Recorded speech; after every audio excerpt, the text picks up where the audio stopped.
अस्सलाम वालेकुम स्टूडेंट्स, मैं हूं आपका फिजिक्स टीचर कमर मोहम्मद नबील और आप इस वक्त हैं नबील्स ऑर्बिट में। तो चलिए स्टार्ट करते हैं आज का topic.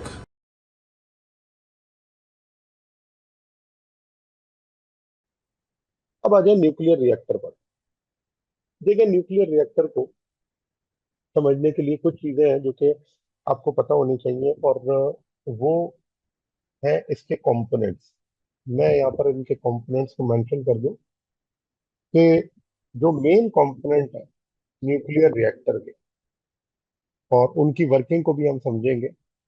Component of nuclear reactor,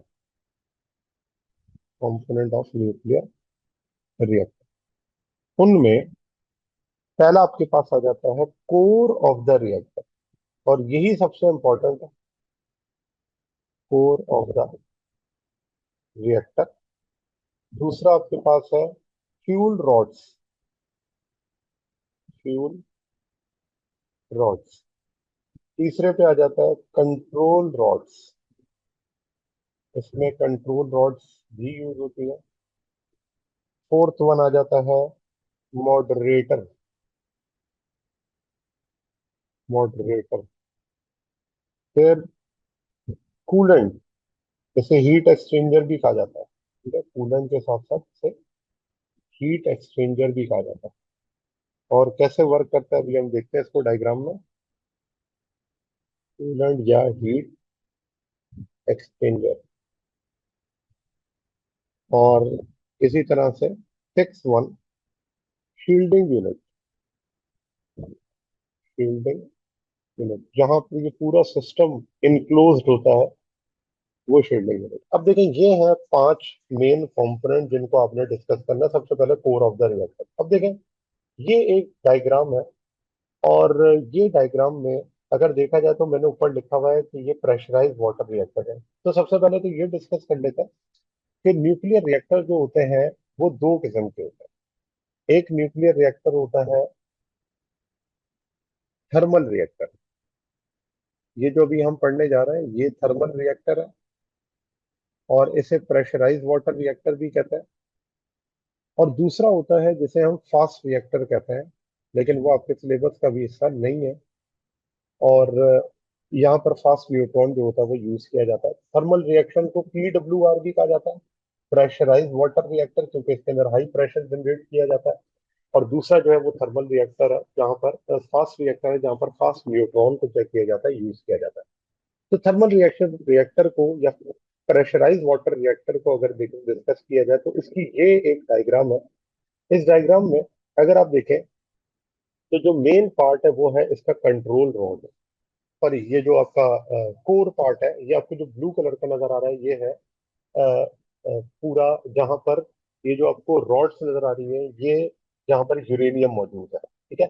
अच्छा, अब इस यूरेनियम को अगर देखा जाए तो ये एक सिलेंड्रिकल वॉल्स या सिलेंड्रिकल ट्यूब्स के अंदर मौजूद होता है। तो अगर मैं यहाँ पर डिस्कस करूँ तो वो इस तरह से है कि ये जो आपको रॉड नजर आ रही है, इस रॉड के अंदर क्या होता है, यूरेनियम। ठीक है। अच्छा, ये जो आपको डार्क ब्लू कलर का नजर आ रहा है, ये है ड्यूट्रियम। ठीक है। ड्यूट्रियम हैवी वाटर, या D2O जिसे भी हम कह देते हैं। एक तो H2O लाइट वाटर है, जो D2O वो क्या है, हैवी वाटर है। हम हैवी वाटर को यहाँ पर यूज क्यों करते हैं, देखिए उसकी रीजन कुछ है जो कि हम पहले डिस्कस कर लेते हैं। कि दो जगहें हैं, एक जगह पर आपको नजर आ रहा है डार्क ब्लू वाटर है, और एक जगह आप देखेंगे कि आपको लाइट, मतलब कंपैरेटिवली लाइट ब्लू है, और ये नॉर्मल वाटर है, नॉर्मल वाटर।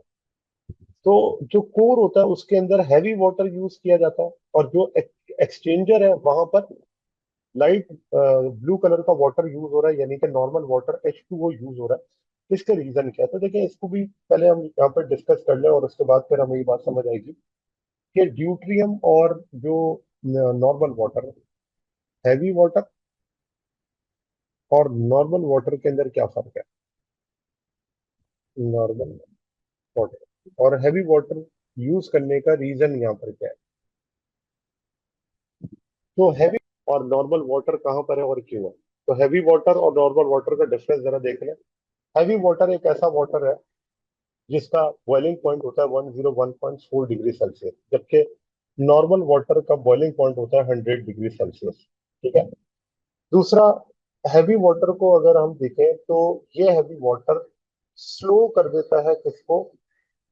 Slow neutron.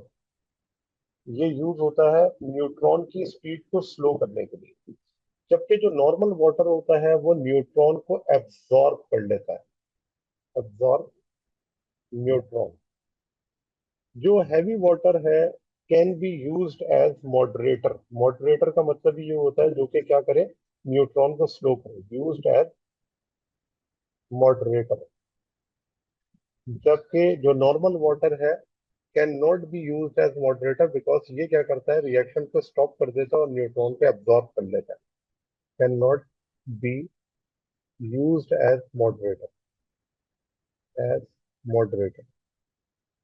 और हैवी वाटर की अगर बात की जाए तो लाइटर वाटर से तकरीबन 20% हैवियर होता है, 20% हैवियर देन लाइट वाटर। और ये हम कह सकते हैं ये 20% लाइटर होता है किससे? हैवियर से। तो ये इसके कुछ डिफरेंसेस हैं, इनको ध्यान में रखें तो ऊपर जाकर हम डिस्कस करेंगे कि हैवी वाटर और नॉर्मल वाटर को हम वहाँ पे किन किन जगहों पे किन रीजंस की वजह से यूज कर रहे हैं, ये बात आप याद रखेगा। अब आ जाए ऊपर देखें। यहाँ पर मैंने अभी तक सिर्फ आपको ये बताया कि ये जो कोर है ना, इस कोर में आपको डार्क ब्लू कलर का वाटर नजर आ रहा है। ये डार्क ब्लू कलर का जो वाटर है ये है ड्यूट्रियम, D2O। ठीक है। और ये जो D2O है ये है जी हैवी वाटर।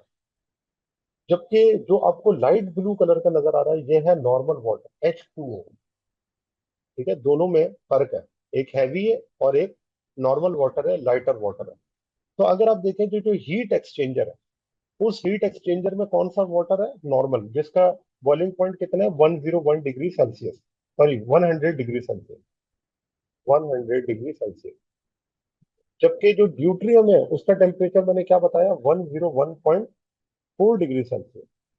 ठीक है। ये किसके अंदर है? कोर के अंदर है।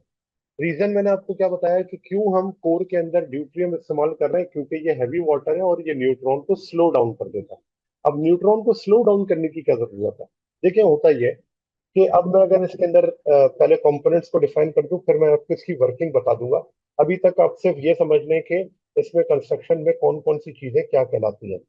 तो एक तो मैंने आपको बता दिया कि फ्यूल रॉड्स है, ये जो आपको नजर आ रही है यहाँ पर, ये है फ्यूल रॉड्स, जिसके अंदर यूरेनियम मौजूद है, फ्यूल रॉड्स। फिर ये जो आपको ब्लैक कलर की नजर आ रही है ये है कंट्रोल रॉड्स। ये रिएक्शन को क्या करती है? कंट्रोल करती है, कंट्रोल रॉड। और ये कंट्रोल रॉड्स बेरियम या कैडमियम या बोरॉन की बनी हुई होती है। इनका जो मटेरियल होता है वो है बोरॉन या फिर कैडमियम। और बोरॉन और कैडमियम जो होते हैं वो ऐसे मटेरियल हैं जो कि न्यूट्रॉन को एब्जॉर्ब करते हैं। तो जब आपने इस रिएक्शन को स्लो डाउन करना हो या बंद करना हो तो ये कंट्रोल रॉड्स को इन फ्यूल रॉड्स के दरमियान में पुट कर दिया जाता है। तो ये कंट्रोल रॉड जो होती है ये फर्दर रिएक्शन को होने नहीं देती। फिर अगला जो आपको नजर आ रहा है इसे हम कहते हैं हीट एक्सचेंजर। ये आपके पास क्या है? Heat exchanger. यहाँ पर हीट एक्सचेंज होती है। और वो हीट एक्सचेंज किस तरह से होगी अभी इसको डिस्कस करेंगे। उसके बाद फिर ये हीट जो होती है या स्टीम होती है ये जाती है टरबाइन में। यहाँ पर आपको ये नजर आ रहा होगा, ये है टरबाइन। और ये टरबाइन क्या करता है? जनरेटर को चलाता है। और जनरेटर जो होता है वो इलेक्ट्रिक सिटी प्रोड्यूस कर कर कहाँ भेज देता है? सिटी के अंदर। तो आप देखें क्या हुआ कि जो आपके पास ये रिएक्टर प्रेशर वेसल है, यहाँ पर न्यूक्लियर रिएक्शन हुआ। वो न्यूक्लियर रिएक्शन की वजह से ये जो आपको ब्लू कलर का वाटर नजर आ रहा है इसका टेम्परेचर क्या होगा? बढ़ेगा। और ये टेम्परेचर बढ़ने के बाद वो हीटेड वाटर जाएगा हीट एक्सचेंजर में। हीट एक्सचेंजर के अंदर वो नॉर्मल वाटर को स्टीम में कन्वर्ट करेगा। और ये स्टीम जो होगी वो मूव करके कहाँ जाएगी? टरबाइन में। टरबाइन जनरेटर को चलाएगा, इलेक्ट्रिसिटी बनेगी एंड देन इलेक्ट्रिसिटी शहर में चली जाएगी। वो हमारा मकसद नहीं है। लेकिन टरबाइन के अंदर जो भी हीट गई है वो हीट फिर चली जाएगी कंडेंसर में। और कंडेंसर क्या करता है? जो भी स्टीम होती है उसे वाटर में कन्वर्ट कर देता है, क्योंकि वो एनर्जी लूज कर चुका होता है टरबाइन के अंदर हिट करने के बाद। तो फिर वो वाटर कंडेंसर से दोबारा से लिक्विड में कन्वर्ट होता है, एंड देन ये वाटर मूव करके जाता है कूलिंग टावर में से, और एक बहुत बड़े रेजरवायर जो कि समंदर भी हो सकता है, कोई रिवर भी हो सकता है, वहां से मूव करने के बाद ये पानी उधर चला जाता है। और फर्दर जो वाटर है वो दोबारा से हम क्या करते हैं, एक बड़े रेजरवायर से हासिल कर लेते हैं। अब यहाँ पर अगर इसकी वर्किंग को जरा समझें, तो ये तो कंपोनेंट की बात है। कंपोनेंट क्या क्या है?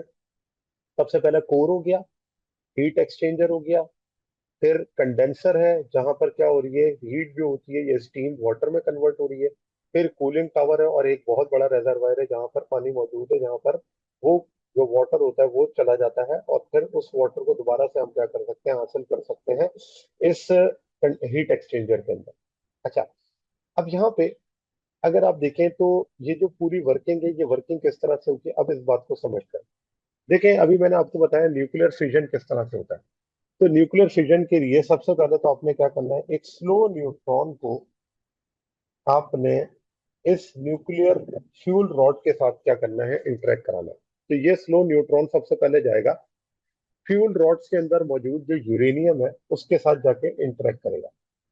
फर्दर न्यूक्लियर फिजन कैसे होता है ऊपर हम समझ कर आ गए, इसलिए दोबारा एक्सप्लेन नहीं कर रहे, लेकिन आपको पता है कि यूरेनियम जब स्प्लिट होता है 3 न्यूट्रॉन रिलीज होता है। वो 3 न्यूट्रॉन फर्दर रिएक्ट करेंगे, चेन रिएक्शन होगा। वो चेन रिएक्शन एनर्जी रिलीज करेगा। वो एनर्जी हीट की फॉर्म में इस ड्यूट्रियम का टेम्परेचर बढ़ाएगी, और ये टेम्परेचर तकरीबन 700 डिग्री सेल्सियस तक चला जाता है। 700 डिग्री सेल्सियस। अब यहाँ पर एक कंफ्यूजन ये आती है कि हमने कहा कि ड्यूट्रियम का बॉइलिंग पॉइंट है 101.4 डिग्री सेल्सियस, जबकि इस वाटर का टेम्परेचर 700 डिग्री सेल्सियस तक चला जाता है। कैसे? उसकी रीजन है, मैंने आपको ये भी बताया कि ये जो रिएक्टर है इसे हम प्रेशराइज वाटर रिएक्टर कहते हैं। यानी कि ये जो ड्यूट्रियम यहाँ पर रखा हुआ है इसका प्रेशर बहुत हाई है, और प्रेशर हाई होने की वजह से जब प्रेशर हाई करते हैं तो बॉइलिंग पॉइंट जो होता है वो इंक्रीज कर जाता है। इसी वजह से इसे प्रेशराइज वाटर रिएक्टर कहते हैं, क्योंकि इसके अंदर जो ड्यूट्रियम रखा गया है वो हाई प्रेशर के ऊपर रखा गया है, ताकि इसका बॉइलिंग पॉइंट बढ़ जाए। अब बॉइलिंग पॉइंट बढ़ने के बाद इसका टेम्परेचर कहाँ तक चला जाता है, 700 डिग्री सेल्सियस। तो ये स्टीम में कन्वर्ट नहीं होता। हाँ, इसका टेम्परेचर हाई होने से हमें क्या फायदा हो जाता है, ये हीट लेकर जाता है कहाँ पर, हीट एक्सचेंजर। हीट एक्सचेंजर में जब ये जाता है, तो मैंने आपको बताया हीट एक्सचेंजर में वहां पर कौन सा वाटर है, नॉर्मल वाटर, और नॉर्मल वाटर का जो बॉइलिंग पॉइंट है वो है 100 डिग्री सेल्सियस। अब 100 डिग्री सेल्सियस पे पहुंचने के बाद ये वाटर कन्वर्ट होना शुरू हो जाता है स्टीम में। इसी वजह से इसे स्टीम जनरेटर भी कहा जाता है। तो अब क्या हुआ, देखें, ड्यूट्रियम हीट लेकर आया, और उसने हीट को एक्सचेंज कर दिया किसके अंदर, हीट एक्सचेंजर में। नॉर्मल वाटर स्टीम में कन्वर्ट हुआ। स्टीम जाएगी किसमें, टरबाइन में। टरबाइन में जब स्टीम जाएगी तो स्टीम जो होती है वो हाई प्रेशर के साथ जाती है, और वो हाई प्रेशर जब जाकर इंटरेक्ट करता है किसके साथ, टरबाइन के साथ, तो वो टरबाइन को स्पिन करता है। और टरबाइन का स्पिन करना मैकेनिकल एनर्जी है। वो मैकेनिकल एनर्जी इलेक्ट्रिकल जनरेटर के अंदर इलेक्ट्रिकल एनर्जी में कन्वर्ट होगी, एंड देन आगे इलेक्ट्रिसिटी फॉर्म हो जाएगी। लेकिन जो भी स्टीम यहाँ पर आई है, और वो स्टीम इस टरबाइन से टकराई है, वो स्टीम टरबाइन से टकराने के बाद कन्वर्ट होगी किसमें, लिक्विड के अंदर, और कंडेंस होने के बाद कहाँ चली जाएगी, बड़े रेजरवायर के अंदर वाटर पंप के जरिए। और फिर दोबारा से वाटर पंप जो होता है वो दोबारा हीट एक्सचेंजर के अंदर एक बड़े रेजरवायर में से उस पानी को दोबारा से हीट एक्सचेंजर में शिफ्ट कर देता है, ताकि दोबारा वो स्टीम बने और दोबारा वो ऊपर चला जाए। लेकिन आप देखें कि जितने भी पावर प्लांट्स या न्यूक्लियर प्लांट्स होते हैं, वो न्यूक्लियर प्लांट हमेशा ऐसी जगहों पर लगाए जाते हैं जहां पर एक पानी का बहुत बड़ा रिजर्वायर हो। आप देखें न्यूक्लियर पावर प्लांट जैसे हॉक्स बे में, कराची हॉक्स बे, कैनप के नाम से ये जगह मशहूर है।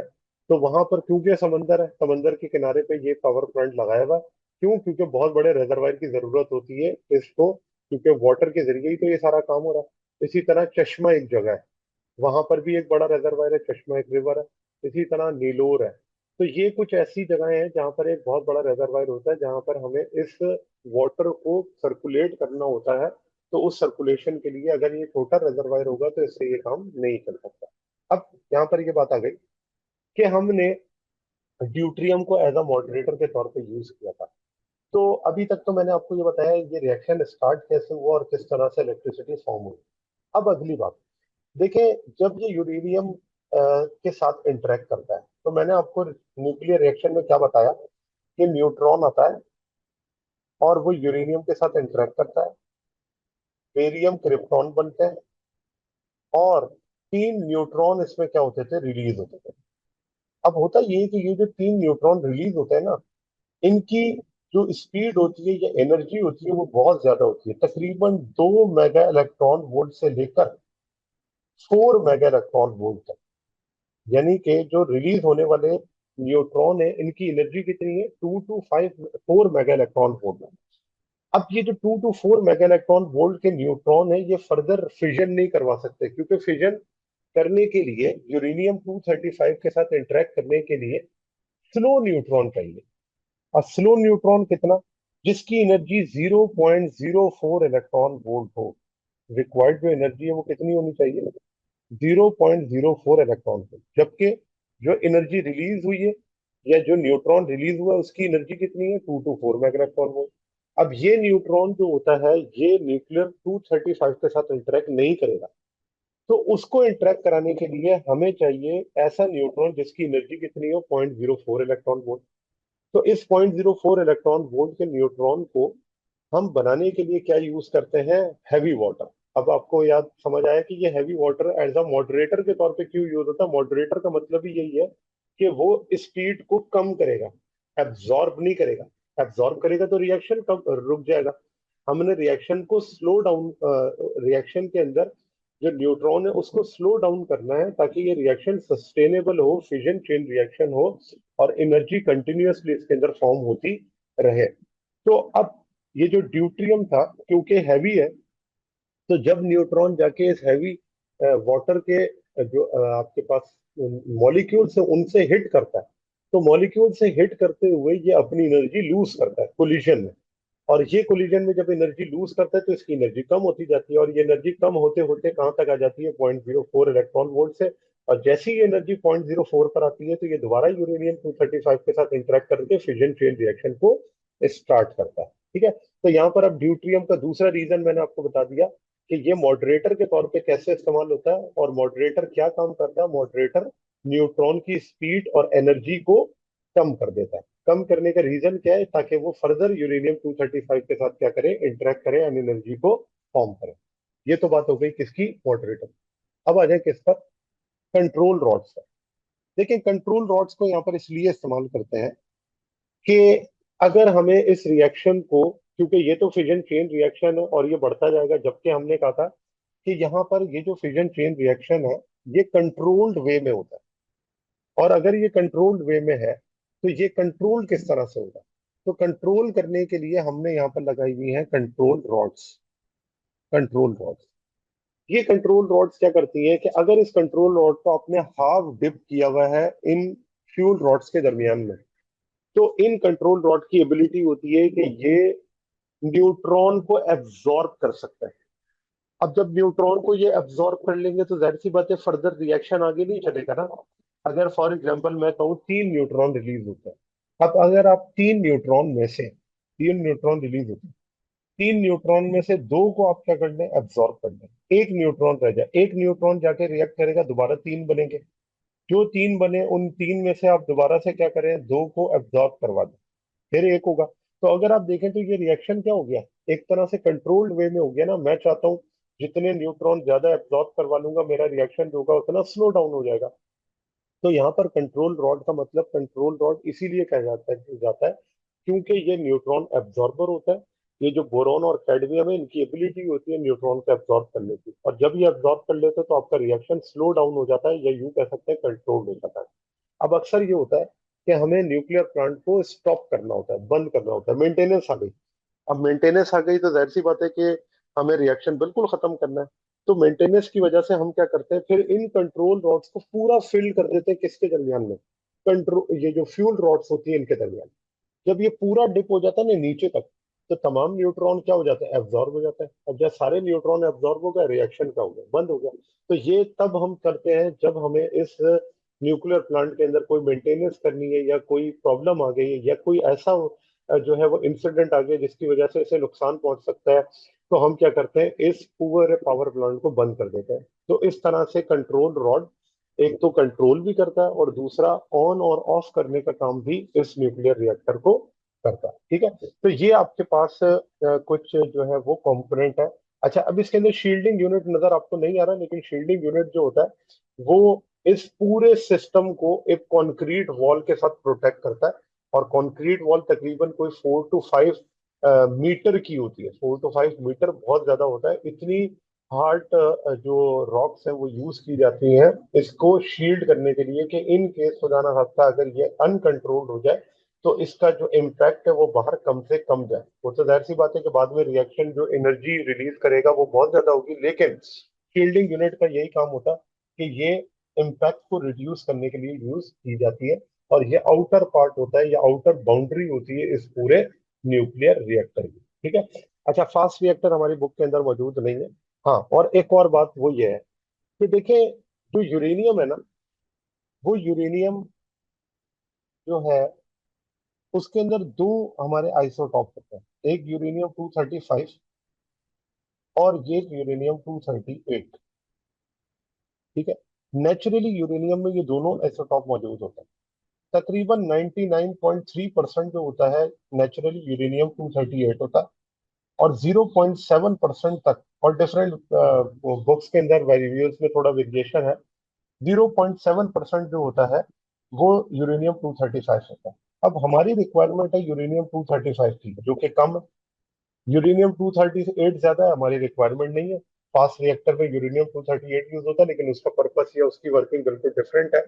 अब हमें यूरेनियम 235 चाहिए, और हमारे पास यूरेनियम 235 नेचुरली एग्जिस्ट कितना करता है, 0.7%।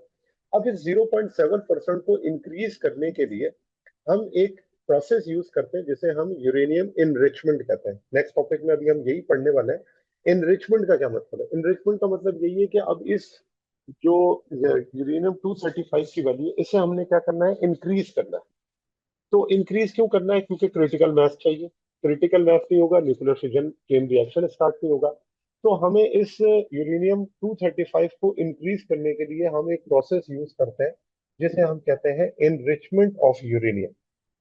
अब ये इनरिचमेंट ऑफ यूरेनियम क्या है?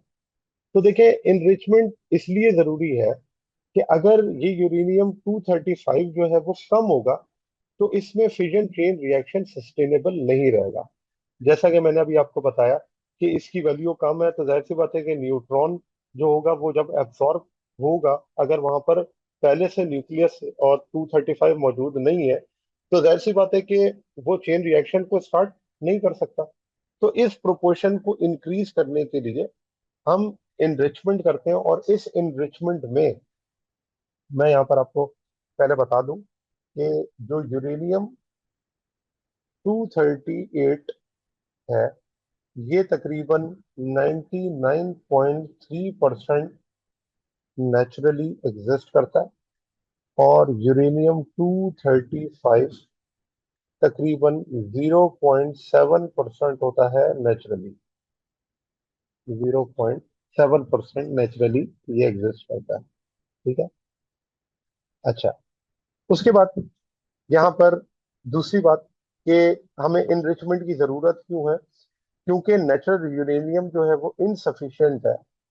तो कंट्रोल्ड चेन रिएक्शन या चेन रिएक्शन को स्टार्ट करने के लिए हमें एक sufficient amount of uranium 235 required है। और उस रिक्वायरमेंट के लिए हमें इस 0.7% वैल्यू को इंक्रीज करना पड़ेगा। कितना इंक्रीज करना पड़ेगा? तो इसके अंदर जब हम इंक्रीमेंट करते हैं तो ये तकरीबन 3 to 5% तक जो है यूरेनियम 235 को इंक्रीज कर देता है। और इससे क्या होता है, जब ये 3 to 5% इंक्रीमेंट होता है इस यूरेनियम 235 में, तो जो रिएक्टर है उसकी एफिशिएंसी, रिएक्टर की जो एफिशिएंसी है, एफिशिएंसी, स्टेबिलिटी, स्टेबिलिटी एंड, ये एक तरह से हम कह सकते हैं कि बहुत ज्यादा रेगुलर वे के अंदर काम करने लगता है। जब आपके पास जो इसकी वैल्यू है वो क्या हो जाती है, इंक्रीज हो जाती है। तो एफिशिएंसी और स्टेबिलिटी और हम कह सकते हैं कंट्रोल्ड वे में करने के लिए इसकी जो वैल्यू है उसको 3 to 5% तक इनरिच किया जाता है। अब कैसे इनरिच किया जाता है, तो देखें उसके लिए मेथड्स यूज होते हैं इनरिचमेंट के। और सारे मेथड यूज नहीं करते, ज्यादातर जो होता है मेथड वो सेंट्रीफ्यूज वाला यूज किया जाता है।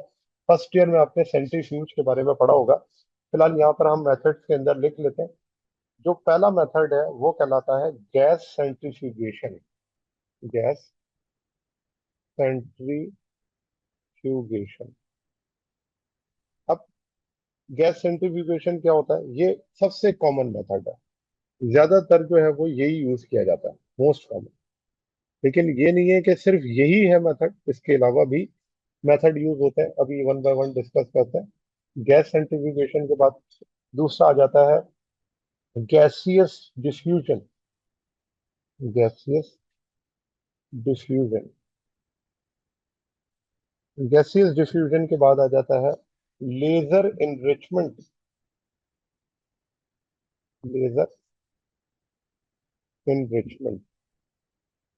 ये तीन जो है वो मेथड यूज किए जाते हैं इनरिच करने के लिए, किसको, यूरेनियम 235।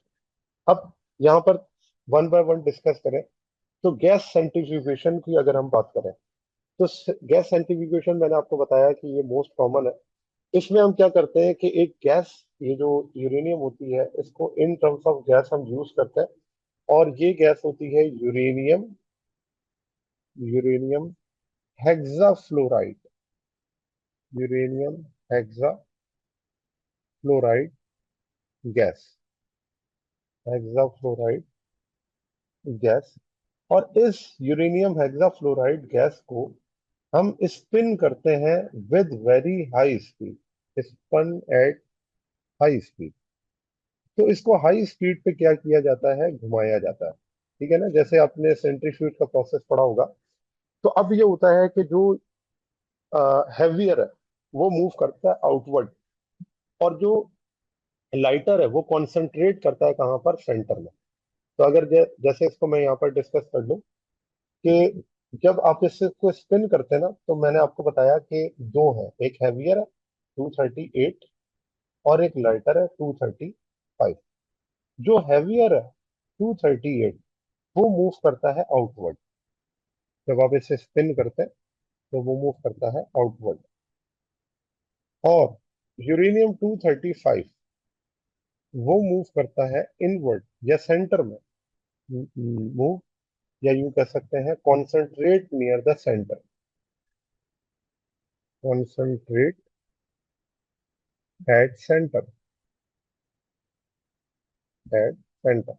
अब देखें, जब आपने एक ऐसे यूरेनियम को स्पिन किया और उस स्पिनिंग से क्या हुआ कि जो लाइटर था वो सेंटर में जमा हो गया और जो हैवियर था वो आउटर उस पे चला गया, तो इसका मतलब सेपरेट हो गया ना। और ये जो यूरेनियम 235 है, अगर ये सेंटर में जमा होता जाएगा, इसका मतलब क्या है, ये इसकी वैल्यू या इसका मास इंक्रीज करता जाएगा, और इसी चीज को हम क्या कहते हैं, एनरिचमेंट कहते हैं। ठीक है। तो एक तो मेथड है किसका, सेंट्रीफ्यूगेशन का, जो कि बहुत कॉमन है। दूसरा मेथड होता है गैस डिफ्यूजन का। अब इसके अंदर क्या होता है, इसके अंदर हम ये करते हैं, गैस को पास करवाते हैं एक मेम्ब्रेन में से।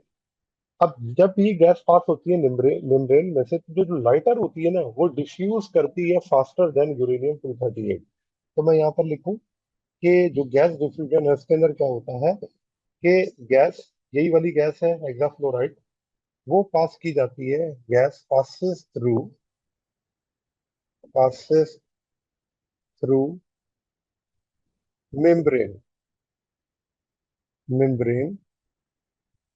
और जब ये पास होती है किसी मेम्ब्रेन में से, तो जो लाइटर है यूरेनियम 235 वो जल्दी डिफ्यूज होता है as compare to uranium 238, faster than uranium 238।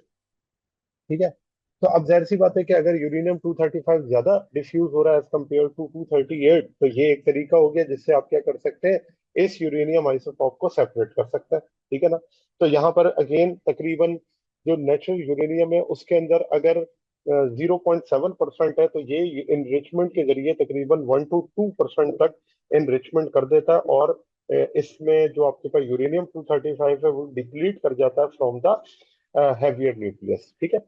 और लास्ट में फिर आ जाता है लेजर इनरिचमेंट। लेजर इनरिचमेंट में क्या होता है कि ये एक ऐसा एक ऐसी टेक्निक है जिसमें आप सिलेक्टिवली आयोनाइज कर देते हैं किसको, यूरेनियम 235। यहां पर हम ये कह देते हैं कि इस प्रोसेस में laser selectively laser selectively ionise excite excite uranium 235 atoms for separation ठीक है। तो इसका मतलब लेजर इन्रिचमेंट जो है वो एक ऐसा सिलेक्टिव जो मेथड है जिसमें आप यूरेनियम 235 को डायरेक्टली आयोनाइज या एक्साइट करते हैं लेजर इनरिचमेंट के जरिए, और ये जब एक्साइट हो जाती है तो जाहिर सी बात है इसको हम कह सकते हैं कि ये एक तरह से इनरिच हो जाती है या फिर सेपरेट हो जाती है, जिससे हम कहते हैं कि आपकी जो मास है वो क्या हो जाता है, यूरेनियम 235 का एक साइड पर इंक्रीज हो जाता है। तो ये तीन मेथड हैं जो कि इनरिचमेंट के लिए यूज की जाते हैं, और इसका मकसद ये बताने का यही था कि ये जो हमने अभी बात की किसके अंदर, न्यूक्लियर रिएक्टर के अंदर, के हमें यूरेनियम 235 ज्यादा रिक्वायर्ड होता है, तो उस न्यूक्लियर रिएक्टर की यूरेनियम 235 इनरिचमेंट के लिए हम ये मेथड पढ़ते हैं। यानी कि ये न्यूक्लियर रिएक्टर का ही पार्ट है। इन्होंने अलग से टॉपिक तो जरूर बना दिया, लेकिन ये अलग से नहीं है, ये उस न्यूक्लियर रिएक्टर की रिक्वायरमेंट है कि वहां पर हमें ऐसा फ्यूल डालना है जिसमें यूरेनियम 235 की इनरिचमेंट ज्यादा हो या उसकी वैल्यू ज्यादा हो, तभी ये फ्यूजन रिएक्शन सस्टेनेबल रहेगा और इसकी एफिशिएंसी क्या होगी, इंक्रीज होगी। ठीक है। जी स्टूडेंट्स, तो ये था आज का हमारा टॉपिक। उम्मीद है आपको टॉपिक समझ आया होगा। अगर आप नबील्स ऑर्बिट में रहना चाहते हैं तो सब्सक्राइब करें और नई आने वाली वीडियोस के लिए बेल आइकन प्रेस करें। Thank you very much. अल्लाह हाफिज़।